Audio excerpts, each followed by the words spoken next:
Hirap siyang tumayo, may pain na bit-bit. So, nakikita natin na may konting discomfort. Oo. Medyo yung pain. Sige ma'am, upo po kayo. Ano po yung pain niyo po this afternoon? Ang pain ko po dito sa tuhod. Actually po, kwento na ako. Sige po. Sige po.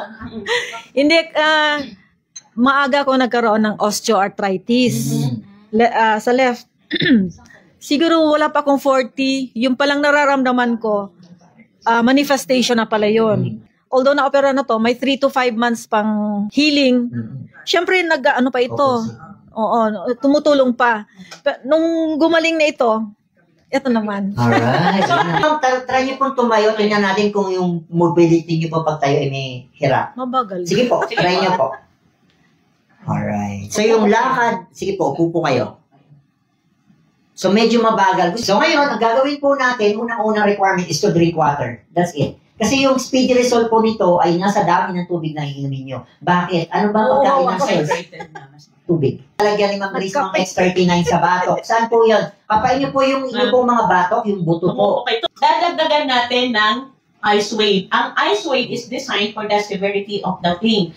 Para siya, puti at saka brown. Yung brown, doon natin ilalagay sa pinakamasakit na area. Okay. Yan po.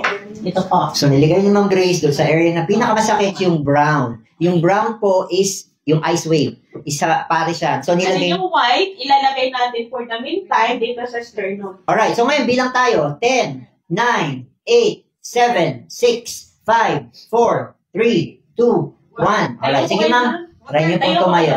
Try niyo pong tumayo. Feeling ko talaga hindi na ako magpupush. Yes. Hindi na. Oh, wow. Although may konting pa sa joints, pero yung feeling na hindi ko nawawala, yun, kailangan mag-push ako. Sige ma'am, try niyo po lang.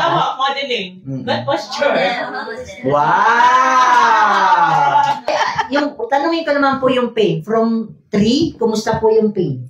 1 na lang. 1 na lang, palakpakan naman natin. Today, I discovered a new way on how you can activate your own stem cells naturally. If you're interested, send me a message.